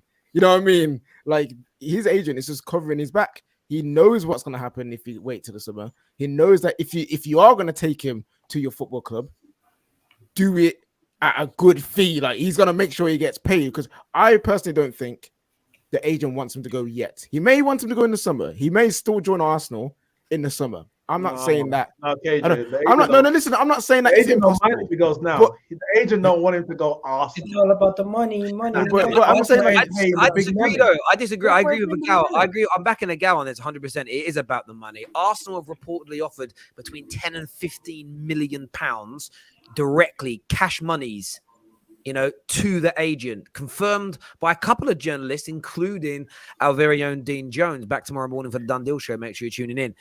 I know a lot of you don't get up early, but there we go. And there is a distinct chance and a distinct possibility that this happens. But I agree with with Cal, that it has to happen now. Equally, though, Haaland's great for Arsenal because football players are precious. They all want to be number one. Haaland's good for Arsenal. No, not signing, but as a knock-on effect. Haaland's okay. As a knock-on effect. You guys relax. It's like Haaland's going to Arsenal. What do you mean? No, I thought he misspoke. No. Haaland is good for Arsenal because all the 2 or 3 teams that are on Vlahovic's priority list want Haaland before him. The Haaland deal was taking the whole summer, and Raiola will make it drag and drag and drag. And Dusan's going to may want to get his future resolved. And if Arsenal offer him enough money now, his agent enough money, and a get out of sort of give it 2 seasons for us to show progression and maybe a big buyout clause in there, something along those lines, they could bring him in. There's no doubt about it. And is it done? No, it isn't anywhere close to being finalized and put off. But Arsenal have been so bullshit about this. They've been so public about it. It's weird. Normally, Arsenal were the best at PR around no talks and this ain't happening. And they're really looking at it. And I don't think it's as much of a... They might not get him. And everyone that says 100% no chance will say, I'm right. But I still think you're wrong. I don't think there's 100% no chance it doesn't happen. I'm more in a Gal's ballpark. Maybe I'm a little bit less. I'm about 50%. But I think Arsenal have a real chance this month of getting it. Still think Arsenal. Can I just give my little, just 2 cents on this? I get where rivals are coming from. Why would he want to go to Arsenal? I get that because he has all the opportunities in the world to go to whatever club he wants. And so he should look at those. But I think where rivals are getting it wrong is that you can banter us all you want if we don't get him, which is that we have the money and we're willing to spend it. And so even if he doesn't come, we'll get a top striker in the summer. We're going to get a midfielder in the summer. And even with the players that we brought that everybody thought were shit, we're doing pretty well. So the Vlahovic thing, I think, is more of the club trying to show that they're going to go out for their number 1 targets, good targets, top players, whatever. But we all know that sometimes you have to go to your 2nd and 3rd choice. We all know that. We've been watching football long enough to know that you don't always get your number 1 choice. But if your number 2 choice is somebody else that is a really good player as well, and you have the money, just a couple of transfer windows before, Neeks was even saying it. We didn't have money. Now we do, and the club is willing to spend it. So that is a definite change, and that's Vlahovic we may not get, but this club is going to spend money. So it's not like we're not going to get anybody. And that's why I think Arsenal should wait. That's why Arsenal should wait. Because if you're going to go spend money anyway, why not do it when you have a better chance to look at the entire field and actually scope out and actually... But transfers happen so early. They know who's available. I get he's really good. And I get, if you get him now, there's a better chance of doing it. But also the fact that look at how many big money signings come to Premier League and die off. You don't want that to happen. You know what I mean? And I feel like if you wait just a little bit. Price tag? Pardon? 50 to 8, 50 to 7. He's got 18 months left on his deal. He's not gonna go for a lot in terms of the current climate. It's a smart deal what Arsenal are trying to do. And I don't even think you can't get him. I just think it has to be this month because then you're going to get all the other big boys going in for him in the summer. What's very interesting when we look at this, it's the odds. The odds are always interesting to me because they demonstrate the betting patterns of the general public. And Arsenal to get in by the 4th of Feb are 11 to 10, which is basically evens for whatever you on the list. Who? Liverpool? No, you're not even on the list. That means you man ain't spending no peas, bro. Essentially, with Bet Victor, that just means that no one's putting any money on you doing it. None. No monies. Everton a ranked ahead of game. No, allow it. That's No peak, Liverpool. No Liverpool at all. Liverpool are not on there. Yeah, we're going for Haaland, didn't it? Oh, yeah. Mate, you're going. Who are you gonna go? You're gonna go. No, don't make this about us. Don't do that, Terry. Don't do that. They're going for Martial. No. Going for listen, find some random kid. They'll go for him and say they tracked him since he was 7. I tell you who's going for know what I mean? Neil Mopay. That's who you'll get. Someone like that, bro. Harry, this is gonna get dragged out into the last couple of days of the window, and at that point we'll find out if it's gonna happen or not. For now, it's just gonna. You're not supposed to be getting Melo as well. That was supposed to be the weekend signing. Oh, Melo. Juventus are playing games. No, they're not playing games. They want a loan with an obligation. They asked for Thomas Partey. Are they crazy? No. Snap their hand up. What are you talking about? Wait, Miguel, you've got such an issue with clubs actually trying to be football clubs. I remember when you try and buy players. Miguel, you guys offered Lucas Torreira, if I'm not right, for Vlahovic and a bit of money in it. He's at their club. He's loaned there. He's there, and they want him. What do you mean? But Vlahovic is their main asset. No. But Fiorentina want him. What do you mean? They're trying to do a business transaction. They're not moving to your wife, bruv. Like, relax. Like, it's not that deep. It ain't that deep. Remember when Villa were actually trying to progress and signing Emil Smith Rowe? Gal was like, "How dare they?" I'm like, "What do you want them to do? Just not try to get better?" Okay, maybe you guys are missing my point. They asked for Thomas Partey in a swap deal. Yeah, they don't want to sell it. They don't want to give them to us unless we're willing to take them off their hands. They want a replacement. That's as simple as it is. They just want. They want a loan with an obligation, and so now that we won't give it to them, they're like, "Well, you can loan, but we need to find a replacement." And the replacement but if you don't want to do an obligation, we can swap. They don't want to they want to make sure that we pay for this dude, and we shouldn't. So we should move. We should move on. What you'll probably find in that kind of swap deal scenario, and journalists are clever with this. They probably made 3 or 4 suggestions of who they would take, but then when the journalist gets told, I'm going with the Partey story, because what that will do, that will trigger Igal. Like, do you know what I mean? People like Igal. That's why they throw it out there. Because if it was El Neni they were asking for, you'd be like, "Oh, please, thank you," or Xhaka. Do you know what I mean? Please get him off our hands. But look, we obviously they're the odds, ladies and gentlemen. Where do you think he's going to end up? I want to see in the live comment section. Where do you think Dusan Vlahovic will be at the end of this transfer window? They're all the odds that are available now. The link is in the description below. On the last show, we already put a bet on him being at Arsenal. That's where I put my money. So feel free to click on the link, check it out, and take a look there as well. I did want to say as well, gents. And Jess. You all right? No, I was about to say that, but I came back and you were doing this with your head, and I thought, I'm making sure you're okay. Yeah. All right, chill out. I burst the bubble today. Sorry, Jay. Sorry, he's not coming. Sorry. Can I mark out? I wanted to. What the hell is this? I've just gone into my emails instead of my into these other odds. I wanted to look at the odds for Man United's next, not Man United's next manager, Everton's next manager, because these are very interesting. I wanted to get a quick point before we go into the previews of the games. So I wanted to look at Everton's next manager. He's not quite the favorite anymore, but Wayne Rooney is currently second favorite, with Roberto Martinez maybe coming back. Wayne Rooney's now moved to 3-1. Who do you think they should appoint, Neeks? Who do you think they should come in to try and, as long as they save them, because they've been in this position for like 20 years now, 30 years now, but who should they go for? I would love Rooney to get the job and do a good job, because obviously because he's a Man United legend, he's an Everton hero at least.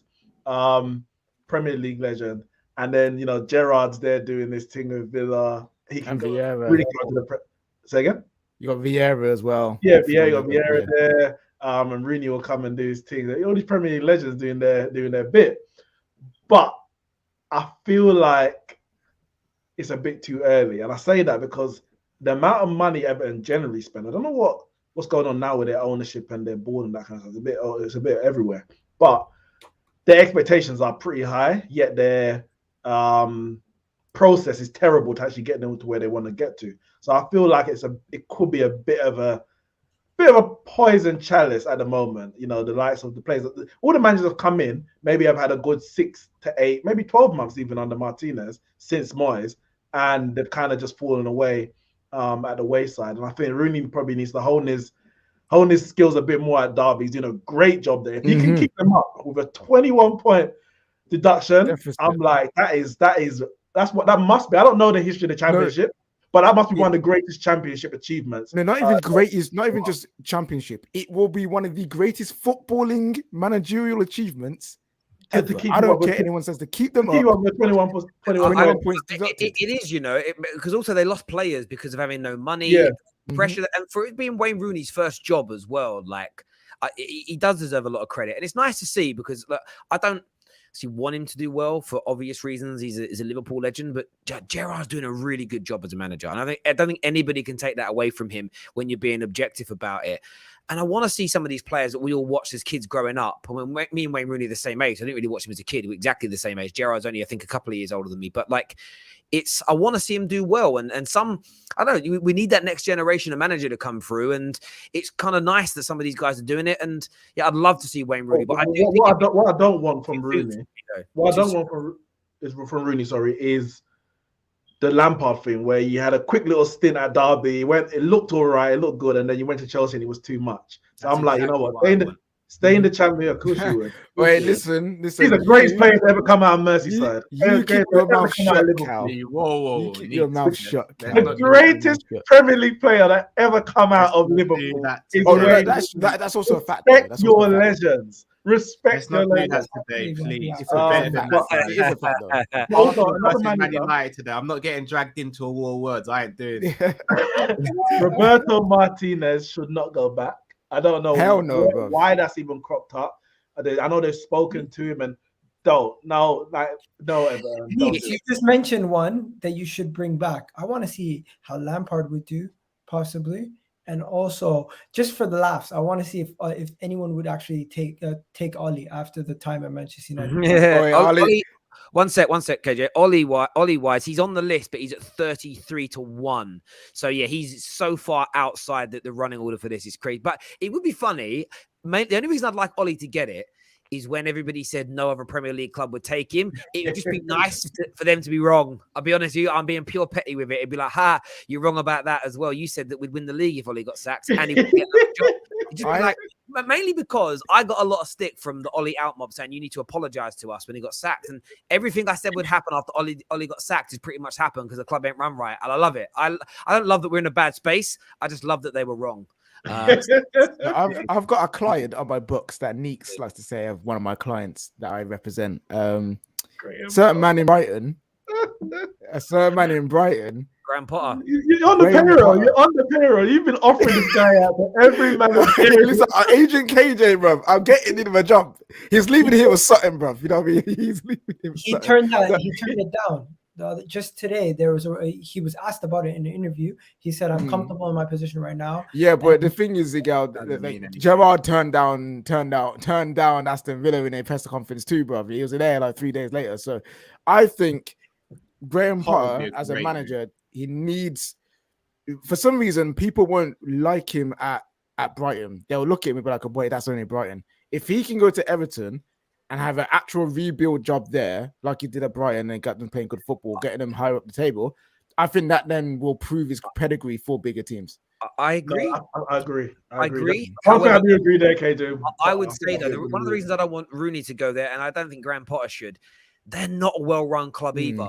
They have got, it's the kind of place you can go to and they will, look at what they just did with Rafa to a degree. They allowed, this is how badly run they are. They allowed Rafa to sack everyone at official level, just to sack him a few weeks later. Now, it's putridly run. I guess the cow's face sitting there loving it. Do you know what I mean? I love his two biggest rivals. As a plastic Liverpool, glory hunting Liverpool fan from London, he's loving that. Never seen me behaving like that. Do you know what I mean? But yeah, this has been my favorite show. I'm not gonna lie. Yeah, because you got to sit there and watch the world burn, bro. I've loved this one to bits. I'm not gonna lie. I've loved. Bro, listen, I know you're laughing at that, but your season in the Premier League's a disaster as well. Don't la, Connie. Do you know how I know? You're not bringing me down today, Terry. You ain't happening. Wait, that's what he can with his show. He's been on the coppish and it's just been the pits. Your high-pitched voice tells me you're not bringing me into this today. No, you're not going to get me. I am not stressed. I'm not stressed at all. On the coppish, it's just Pims in distress on the coppish. Yeah. Came in for a little reprieve, a little holiday, bro. That's why you ain't speaking and enjoying the madness. What I love about the coppish, right? What I love about coppish, whenever Liverpool are kind of in the mud a little bit, all the other Liverpool channels don't stream quickly or for long or at all. It's brilliant because it's like, no, we don't talk about the bad times. Do you know what I mean? They just blame it on 2 hours extra time. Yeah, I know. Drifty's face, Drifty's looking more bored. It's just great to see. Do you know what I mean? I love it. I absolutely love it. Don't you dare talk about Salah's contract, right? Oh, you know what's crazy, right? Just crazy. You went there, yeah. All right. The news I got for doing a video about, for me, the biggest news story in the whole of football outside of games last week was Mo Salah and the contract. And I've been chatting to an agent who's got 4 clients at Liverpool about this, right? And they're like all worried up there. Liverpool fans are like, how dare you speak about it? How dare you, Terry? It's like I've brought up a real contentious talking point from from sort of world politics. It's mad. And then today, right, with 4.5 years left on his contract, Bruno Fernandes not wanting to get into renewal talks, all the scousers I know, your favourite player wants, bruv. If Mo Salah signs his new deal today, Bruno's still got longer in his contract. Wait, you know what's mad? Wait, unless you believe, Cal, do you know who Indy Kaler is? The Twitter account. Wait, this brother has come out and said the contract is signed. They're waiting for the right time to release it. Blah blah blah blah. Unless you believe him. Yeah, but that's it'll be true. I've got a theory on it. I do have a theory on it. Yeah, go on. Please tell. All right. So I actually think if Salah does sign a new contract, it won't happen until the summer because we're going to get rid of Milner, for example. We're going to clear players off the wage bill, which will allow us to give him the extra bump up in wages that he wants. We all know how, whether you want to call it shrewd or tight, we are in the budget area. Right. I think that's what we're waiting on to the summer. But I'm not going to sit here and tell you, like, I'm not worried. I'm very worried about it. Very worried. Well, it's funny. I spoke to a journalist back in like December, and he was like, we've kind of been briefed that it could be like early Jan to like deflect from things. And I've spoke to the same guys, and their answer now is just, we have no idea now. It's all become very, when they say dark, they just mean like no noise. It's all very silent and dark. And I'm like, it's mad. But we'll see. But yeah, look, odds here on Everton's next manager. I'm going to do this year. I'm going to go for a cheeky. I fancy a bit of Grandpa. I put a little cryptic tweet out earlier to see if anyone could work it out. It was a wizard, and then I put a plus, and it was like a castle. Because obviously Everton's badge has got a castle in it, and Harry Potter stroke wizard thing, Graham Potter. But I'm gonna do a little 8-1 there. I'll do a little 8-1 on Potter, and I'm gonna stick a little £2.50 on Graham Potter, maybe being the next manager in there. £22 return. Links pinned to the live comment section now. Now, viewers, that's 20%. We are going to take a look now at some of the big midweek clashes. Leicester versus Tottenham, Man United go to Brentford. And of course, first, we're going to look at Brighton versus Chelsea. Let's do it.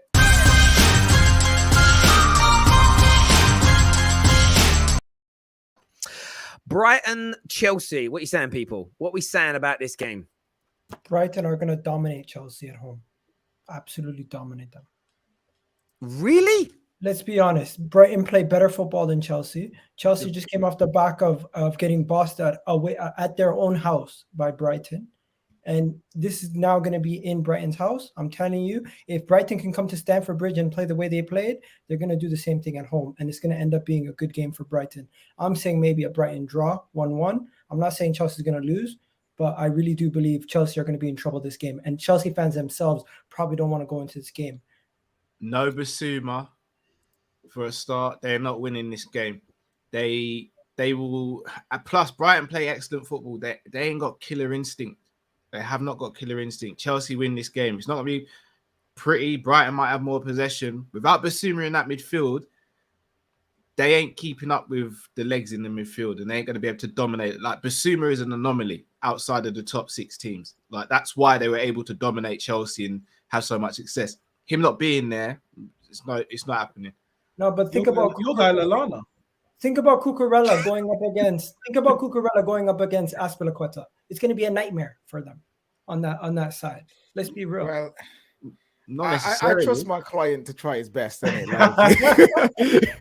I can't say you will or will not lose, but considering he now plays better football than Man United, plays better football now Chelsea, and probably the rest of the Premier League, I think he deserves a move. My 20% commission, Graham, I want it now. But I think that I still think Chelsea will overcome this. It's still going to be difficult. The defensive line is good, and let's be honest, Brighton, they don't have hitters.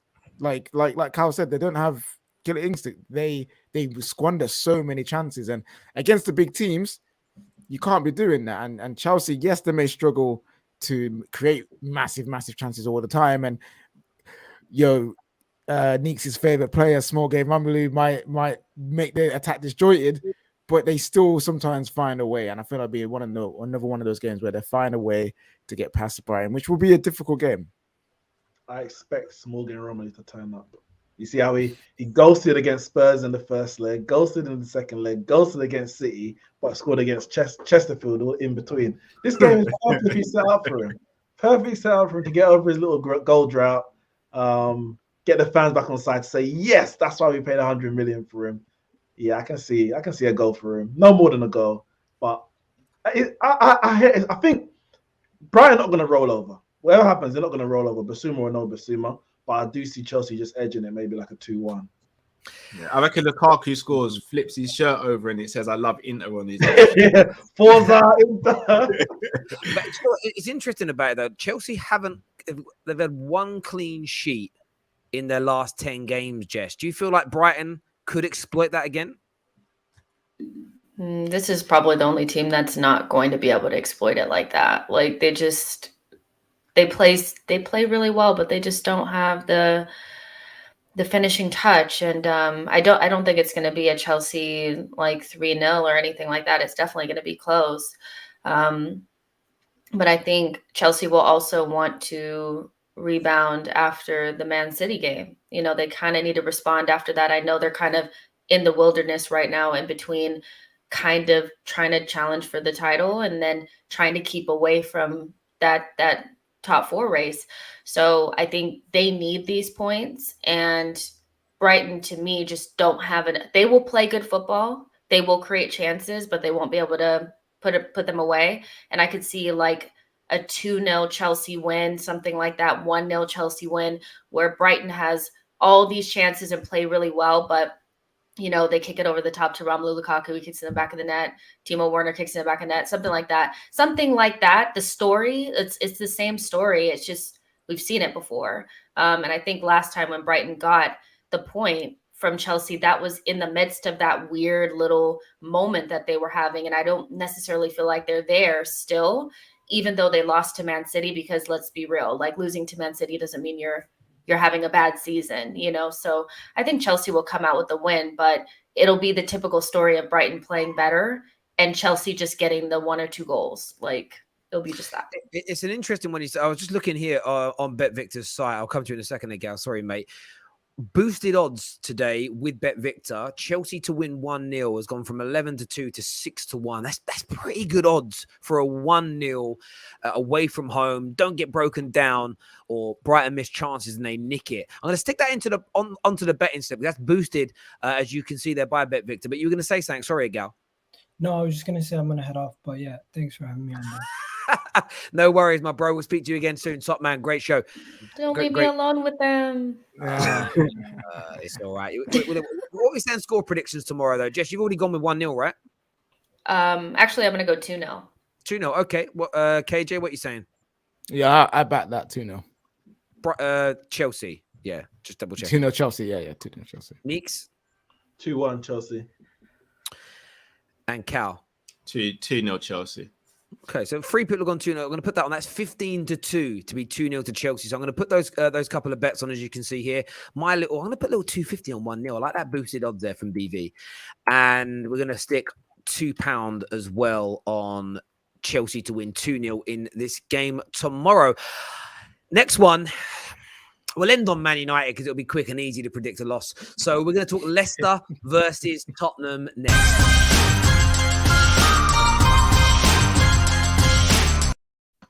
Leicester Tottenham. What are you saying, KJ?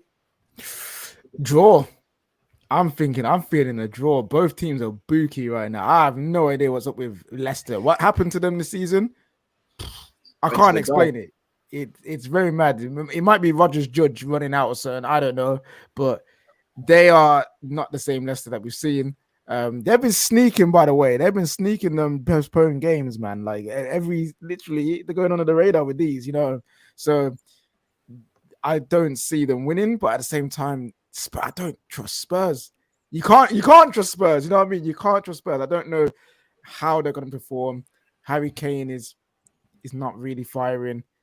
He scores a goal like a couple of weeks ago, and you expect him to be back, and he hasn't just been there. Son being out is key for them as well. The Spurs fans are not happy with the way that their club are running in the transfer market. They need players, not getting players. Their fullbacks ain't up to the level that Conte needs. So it's gonna be interesting. It's gonna be an interesting game. I can honestly see a draw in this one.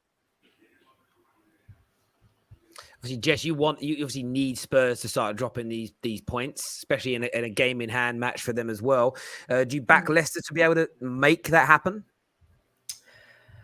Not necessarily. I don't really trust Leicester like that. I think you never really know what you're going to get with them now because they never have the same lineup over. Like they always have people missing. No same lineup, no consistency. You don't know what formation they're going with. You can tell Brendan Rodgers is kind of just trying to get to the finish line at the end of the season because it just hasn't worked out for them. What Leicester have in their advantage is that they're at home, and Tottenham have not played well really away from home in terms of what you see on the pitch. Now, they may have been able to get the 1-0 win against Watford and all this kind of stuff, but like ultimately they're kind of struggling away from home. And so if Leicester can use that to their advantage, they might be able to get something. But kind of like what KJ's saying, I can kind of see a draw. I don't think Leicester is bad enough where Tottenham could play poorly and still walk out with a win. But I can see Tottenham playing like they always do, Leicester having a defensive error or two, and it be, a draw. And that's kind of what I see there. Do need Tottenham to drop the points. Even though I don't think they're playing well, they're getting the results, and that's the most important thing. So I will be Leicester FC, like nobody's business, but I do not trust them because they have been so sketchy this season. And yeah, we'll see what happens. They have a lot of people gone for AFCON as well, so that has kind of decimated their team as well.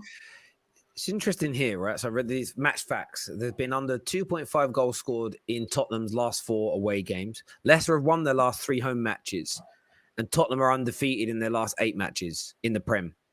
It does sound like a draw. Do you know what I mean? It just everything reads and feels like a draw. Score predictions on this one. What you saying? What we saying, people? What you saying, Neeks? I'll go 2-2.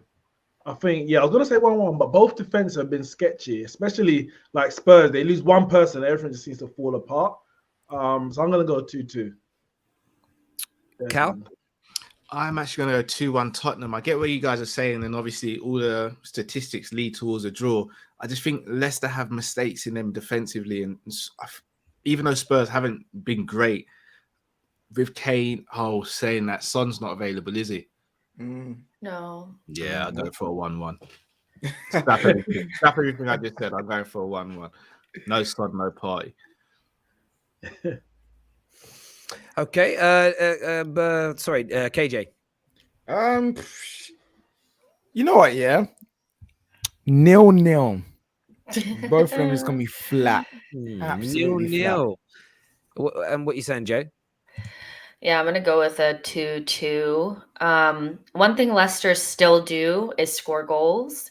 That is their thing. They can always give you a good attacking performance, but that defense is pretty shaky. And I think Tottenham would probably score a couple goals too because Leicester can't defend. So 2-2. There we go. That's locked in and that's done. Next up, United Brentford.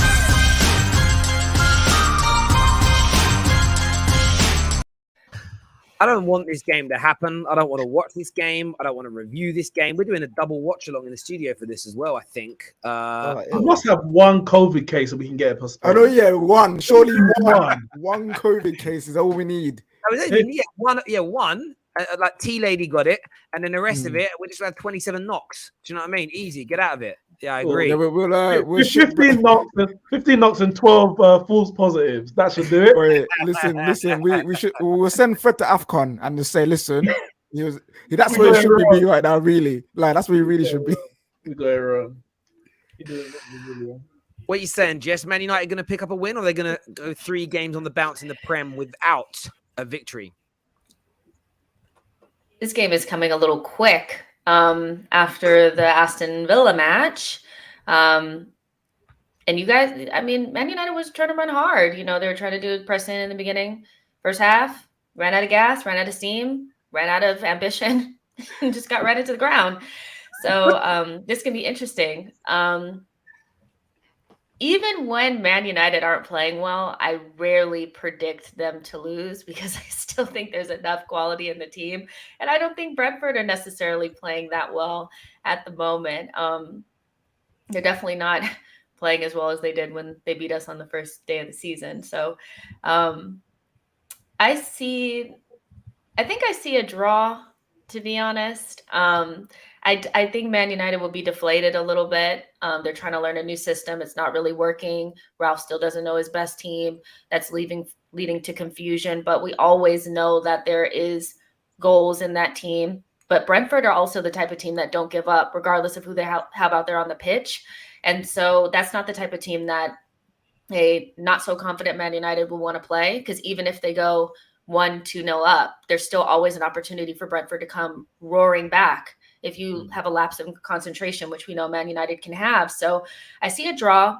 I see a two-ish type of draw, especially because it's away. It's kind of away from home as well, and I don't think that really leans into Man United doing their little thing where they throw all the attackers out there and it gets all shaky and jittery and the team gets exposed. Yeah, I don't see a win, but I see a draw for Man United. Yeah, I think there's going to be goals. If you look at the last 3 games at home for Brentford, over 2.5 goals scored in all of those games, as an example. So lots of goals being scored in their matches. You know, interestingly, you said about us being tired. Like Brentford played 24 hours later, so they've got 1 day's less rest than we do. But it almost felt like once Liverpool got that second goal, Brentford almost stopped playing. So energy-wise, like we played hard and not well, but hard until the last moment, if that makes sense. And it almost, that's more demoralizing, I think. Man United's result will hurt more than Brentford losing at one of the best teams in the country in that way.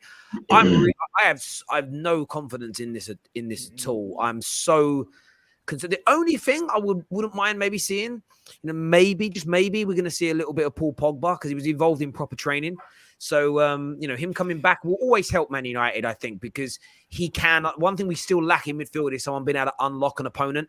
So maybe a little bit of that in the side could help. But I can't believe I'm predicting a Man United Brentford game, a team that I saw play against my brother's team, Leyton Orient, only a few years ago. And I have no confidence in beating them at all. None. Absolutely none. I'm saying it now. So call me what you want. We're not winning this game. I actually can see us losing. I think you'll win. I'm going to say this because I go head out. I'm going to say this because I know I'm going to get trampled on for this one.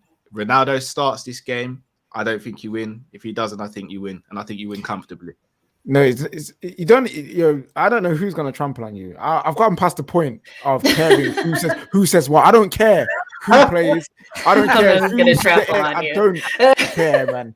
Like honestly, I just can't see. Like Brentford have played really good games against better teams than us. I'm gonna shoot guys. Because I'm about to mention Liverpool, he understands that he needs to do it now. Bye. They've played well against obviously they beat Arsenal. They've played well against Chelsea and Liverpool, and their gaff is not easy to go to. So the way that we're playing right now, with everything going on, I hear you. And you need the result before the weekend as well. Sorry, just to interject, because you're going to be coming up against West Ham and they playing again. Like they playing again. Like they will not go away. You know, so you need the points now because I don't know. West Ham is just a team. I just don't know what's happening, but I think they're gonna be there till the end. So yeah. Yeah, it's mad. I mean, I hope they do. I hope they do. it's Get some crazy. Champions League football in Just East crazy. London. You know what's crazy about it though? It's like this is what's more painful as a Man United fan. You're there or thereabouts. If we beat Brentford and beat West Ham, which on paper we should, we go above West Ham. That everyone's like, are not going to be there. But I mean, even thinking of winning We 2 can't games, even buy one win. Let alone We can't buy a win, bro. that's what's annoying about it. You see the lineup, and to Cal's point, I wasn't going to jump on Cal. I know he's got to go now, but the whole Ronaldo in, Ronaldo not out. So we played well in the game the other day against Villa, and then fell away at the end. Ronaldo didn't start, but we played them 4 or 5 days earlier in the FA Cup at home with their Ronaldo, and it was the worst performance under Ralph. It's not about who starts, who doesn't. It's about the players on the pitch playing with intensity and working. That first game we were against Palace, we were all buzzing. Ronaldo started that game. Like, it's a madness to me. We'll see what happens. But score predictions, what you gonna go? I'm going 2-2. I think Jess has gone 2-2. What are you saying, KJ? Score prediction? 3-1 Brentford. That's actually what Red Wolf has said as well. 3-1 there. 45-1. Oh, we lost 4-1 to Watford. It's possible. 5-1. I'm going 2-2. What are you saying? What are you saying, Nix? God knows, man. How long is the piece of string? Like, honestly, I haven't got a clue, Terry. I honestly, I'm sorry. I know this is a prediction show, a betting show. If I had a betting app in front of me, I know this one for your business plan, I'll close it because I ain't got a clue. I don't know. What you would do is you would look at a game you had a clue about, and you'd go do it on that one there. Yeah. Like, always responsible. Do it responsible. No, I hear you. It's a hard one. There's a comment there from Oral Campbell that said 4-1 United. Do you know what's mad? I would love to feel like a proper performance and result is around the corner for us, but It's not. Well, I mean, do you guys? I mean, I seen a couple of Man United fans that were saying that they thought that you guys were just trying to learn a new system in that first half against Aston Villa, and you ran out of steam, but you saw something coming together. By the way, that was Cam. Cam said that, just in case you want to know where it came from. And that's good for Cam. He's a very positive man. I mean, do you not think that might just be a little bit of it? You need to build up the stamina to play that way, and maybe as the season goes on, you guys will get better? We did play very well in the first half an hour. Like, when I say very well, we completely dominated a good Aston Villa side. Like, they had nothing for half an hour. No shots, no possession, nothing. And then it just fell away. Now, is that to do with tactically, fitness-wise, or mentality, where a team is allowed to come into a game? It always happens. They have a spell. Are we good enough to like kind of arrest the slide or regain that control? I don't know if it's tactical or mentally. I worry that it's more mental than tactical. I think there's mental mental stamina as well, and maybe it's just building that up over time. Like I actually thought Man United played very, very well in the first half. Like I really, really did. And it looked different than when it's just, kick crosses into the box. And it wasn't that. It was organized pressing. I said it was 2 unforced errors. The first one was Martinez, but the second one was the pressing. Like it definitely was the goal that Bruno got. So like it could be a little bit of that. Like I'm just adding a little bit of like I don't think I know. You know what I mean? I would say, Jess. I don't think you're like you. Cam said it and you've said it. I don't think you're off track 110%. If we played like that in our next 2 or 3 games, where we're then dominant for 50 minutes. And you have a little spell, and then maybe again, then 50 minutes again, and then it's look, we dominate for 70. Then I think Man United fans might start to believe. The only concern is that we need more examples of it, and I hope that Cam's right. Like all the negativity I've got for my club right now, I can't even express how desperate I am to be wrong. I want everything to work out and to be fine. And look, if we could play for 85% of a game how we did in that first 45 minutes, like you saw the quality of our team. Like Aston Villa went toe-to-toe with City and with Liverpool in recent times under Gerrard and did better against them in the first half as an example. You know, we just also take our chances because I know he's young, but Elanga had a good chance and went wide. Greenwood, for me, should have scored that opportunity in the first half. And I know we end up getting a second goal, but that's what we've also got to learn to do as a team. When we're in the ascendancy, we did it against Burnley and stopped them coming back. We scored those 3 goals really quickly at home and it ended the tie. We sometimes, I think, need to learn to do that. If you get 3 or 4 golden opportunities, take 1 or 2 of them, put the game to bed early, like take the resolve away from the team. We're no good at doing that. Brentford physical nature will dominate United softies. Pickle breast isn't going to work. You have to play rough as well. Look, that is one thing I've noticed about Man United. You guys aren't really, you don't like, I mean, they talk about us being lightweights. Y'all really don't like physical battle either. We are like Arsenal were at the back end of Fergie's sort of time where I remember ever saying it, the men versus boys thing. We are soft. We are soft. We don't like a fight. Soon as someone puts it on us, we run away and hide. Bets are ready to go on now, people. I'm putting £2 on 3-1 Brentford, KJ's bet. £2 on the 2-2 draw. And because it was Oral's super chat, we've matched it of £5 on Manchester United to win 4-1 in this game. They're locked in. They're done. They're finished. They can't be changed now. And all the odds right now are pinned into our live comment section or in the description below. Thoughts on Salah not getting into the FIFA 11? I haven't seen it myself, but we'll chat about that on another show, people, because we are at the end. Thank you for the super chat. Remember, tomorrow, Done Deal show in the morning. Lee Gunnar is on the show tomorrow afternoon, where you do know we will be talking DT. It's going to come up. There's no way Lee's going to come on and not speak about it. It's straight facts. There's no echo chambers. So he'll chat about it. I've got a few things to say about the matter as well, especially in relation to AFTV. So make sure you're tuning in. That will be in mid-afternoon tomorrow. Me and Lee Gunnar live on the terrace. Thank you again to Bet Victor for sponsoring this show. Jess, KJ, Neeks. Of course, who else was on today? Igao and Callum as well. Thank you all very, very much. Until next time.